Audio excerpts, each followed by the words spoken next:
So I want to say a bit about forecasting, which is obviously fundamental to many businesses, including the business I'm in, which is the telecom business.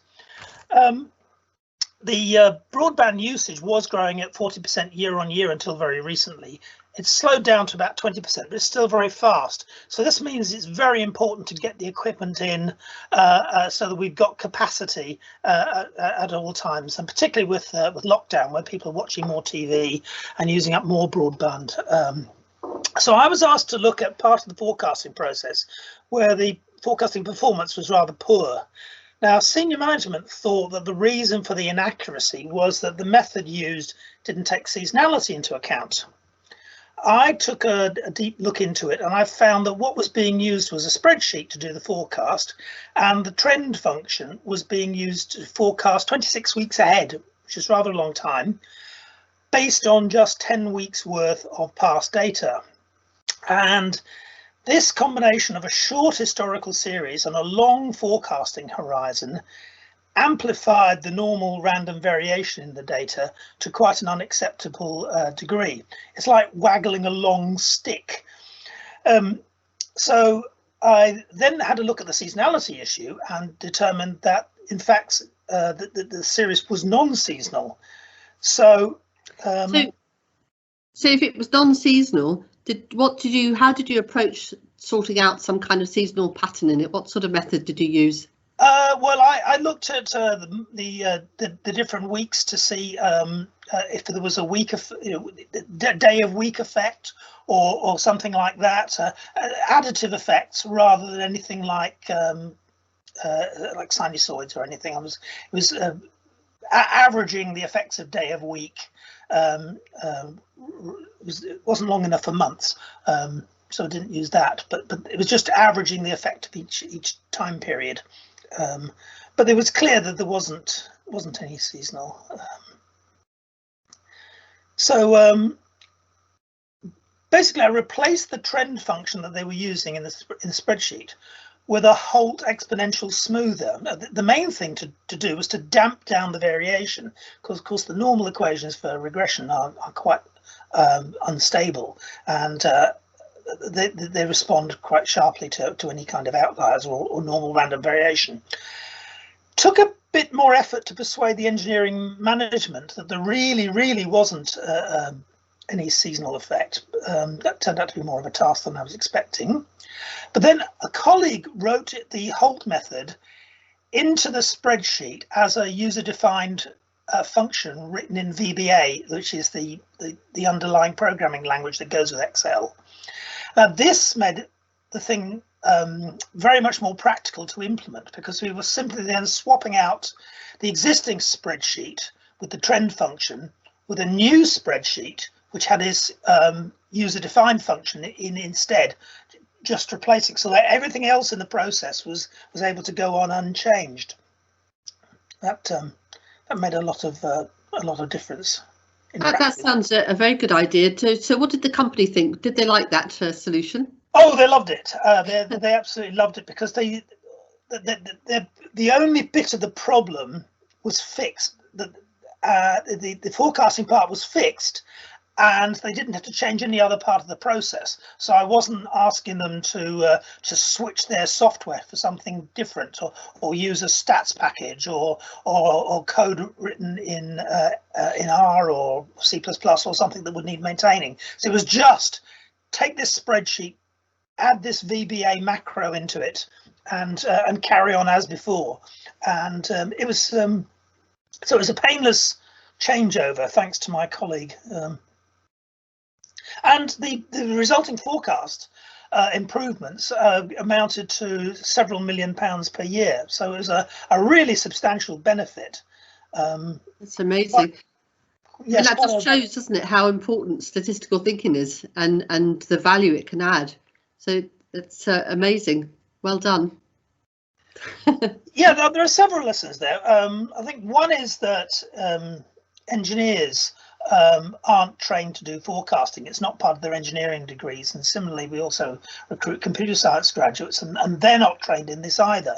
So it is quite important to inject relevant statistical ideas if you're asking people to do forecasting, and understanding the problem. So for the fact that management thought that seasonality was important, whereas that was actually a red herring. So a good analysis of the problem is important. Yeah, it's interesting, isn't it? Of course, forecasting only really works if you've got some kind of pattern in the data that you can exploit to do something with. I mean, if there's nothing there, then you just are predicting into the future the same as you had in the past, with an uncertainty similar to the variation that you've got in the data. So if the data is very variable, then you're pretty uncertain, and if it's pretty tight, then you're fairly certain. I know that when I was looking at some interbank lending rates and was asked to forecast ahead, I found that the only pattern was a sort of autocorrelation with a lag 2 in it, which meant that I could forecast ahead, but after a few days, it actually just ended up with the same forecast. And so there wasn't any, we just had a constant after the initial sort of burn-in, if you like. And when I proudly presented this to the people who'd asked me to look at it, they said, well, actually, it's no use unless we can forecast at least 7 days ahead. And so what you've produced is not very important, which just shows, I suppose, looking back on it, that I should have checked before I started what was going to be of any use. But nevertheless, I was looking at the data just to see what it could hold. Yeah, financial data is particularly tricky in that respect. Small improvements in forecasting can mean vast profits can be made, and so there's an awful lot of people looking at the data to try to see if they can find a correlation. And of course, if the market is efficient, then they will eliminate such correlations immediately, because as soon as they spot them, because of the profits to be made from the arbitrage. So financial data is particularly tricky in that respect. Yeah, it's funny, when you do have a strong pattern in the data, that can also cause a few problems, because I remember looking at domestic gas demand, and that is clearly very seasonal, and I was trying to fit some kind of fitted curve to it, just to see, to demonstrate the pattern and look for some control limits so that I could get a statistical process control chart out of it to give some idea of what was happening. And the data was almost sinusoidal, but actually fitted better with the cubic spline, because the pattern for the winter and the summer were different sort of lengths, if you like. And so I had a lovely, nice fit with some control limits. But when I showed it to the managers there, again, they didn't like it because it was too curvy. They reckoned the data looked like it was sort of out of control because it was curvy all over the place. So I said, no problem, I'll extract the fitted value and produce you a nice residual plot that will then have nice straight control limits. But then they weren't happy, because they said, well, how do we know what the units are on the vertical axis, because it's a residual and each value is calculated from a formula, and we'll never get our head around that. So they didn't like the curvy result, and they didn't like the detrended flattened result, and so neither of them were particularly good. I think domestic gas is really interesting because it's got these strong patterns in it, but it's also clearly the main influence is the weather, and usually it's fitted with a component of the weather, including temperature and wind chill and rain and so on. So you can predict quite well what the demand's going to be. But on top of that, there's human factors which influence things, because in the spring there's an inclination of people that they don't want to turn their heating off, because they're still feeling chilly and they don't really want to accept that they've moved into summer yet. They're a little bit worried. And then in the winter, they don't tend to turn the heating on as quickly as you might think, because there's a sort of resilience and a feeling that things are still quite warm and that I can hold out for another few weeks. And so although there is a clear pattern with temperature, there's also a human element to it as well, which changes the pattern to a noticeable extent. Very interesting.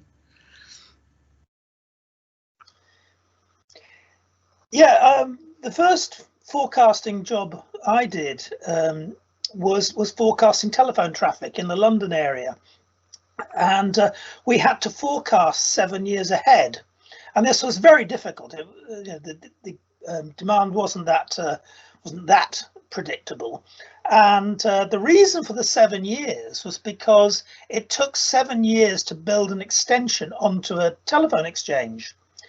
So management, quite rightly, focused a lot of attention on getting that lead time down from 7 years, and they eventually got it down to 18 months. Now, if you've only got to forecast 18 months ahead, that was quite a lot better than the 7 years. So there is this fundamental trade-off between, should you be forecasting really, or should you be devoting your effort to making your process more agile so that you can respond in 18 months rather than 7 years? And that's a fundamental one. So when I'm teaching people about forecasting, one of the things I say is, should you be forecasting? Because maybe you should be looking at agility instead. Yeah, no, that's a very good point. I mean, with gas, there's an issue because when gas is landed at the north of Scotland, it takes about 2 days to trundle its way all the way down to London. So you need to be forecasting to get the gas in the right place. But the opportunities for agility are really obviously realised by companies, and they do try and multi-skill people, don't they, these days, so that people can be swapped from one task to another. One of the places where you don't get that so much is between manufacturing and marketing, for example. I remember looking at some sales data for the marketing department of a manufacturing company, and there we were just looking at the sales that were achieved by the individual salespeople, and there was a clear seasonal pattern because the product had that sort of usage to it, that it lent itself to seasonality. But one thing that we noticed on top of that seasonality was that there was an unexpected pattern that when a salesperson achieved very high sales, it tended to drop off. And the series stopped because that person actually left the company. And I was fascinated by this and inquired, and I was told that what tends to happen is when people are really successful and they start selling really well, they get poached by other companies, and they tend to leave and move on to a better job. So that was fascinating, and just shows how knowing that human resources can be a little bit more careful that their star performers are nurtured and appreciated, so that they're not going to push off and be churned somewhere else. Yes, statistics is very widely applicable, and sometimes it throws up things that you weren't expecting. So yes, it's yes, it's a good subject. I mean, what we need is lots of little case studies that people can look at so that they can capture these things, the sort of things you were talking about with your modelling and your forecasting ahead. And one of the books that I really like is by Chatfield. It's a bit of an old book now, but Problem Solving, a Statistician's Guide. I really enjoyed that book. Yeah, I know of that book, and I have a similar view. It's very good. I like Chatfield stuff. On forecasting in particular, I learnt a lot of forecasting from his book, The Analysis of Time Series. And that was one of the most popular books in our library when I was in the Management Science Consultancy unit. These days, I mean, I'd still recommend Chatfield's book. Rob Hindman has written the R package, which is called Forecast, and he's put an online book out there called Forecasting Principles and Practice, which is well worth looking at, and includes things like subjective forecasting and practical issues. He's also extended his forecast package now into a whole suite of forecasting software called TS Verts, which is in a similar vein to Hadley Wickham's Tidyverse. So we could perhaps include a link to that. Yeah, I think we should have a link to that. I know I was fortunate to meet Rob Hindman on a visit to when I was in Melbourne, and I was fascinated to talk to him. I mean, his forecast package is so widely used, isn't it, and respected. It's fantastic. I think we should put those all the links of all these different books on our website. But looking at the time, we've actually run out of time now, and I think our fireside chat has to come to a close. Yes, well, it's been great. That's very helpful. I'm sure lots of people will find some useful snippets in there.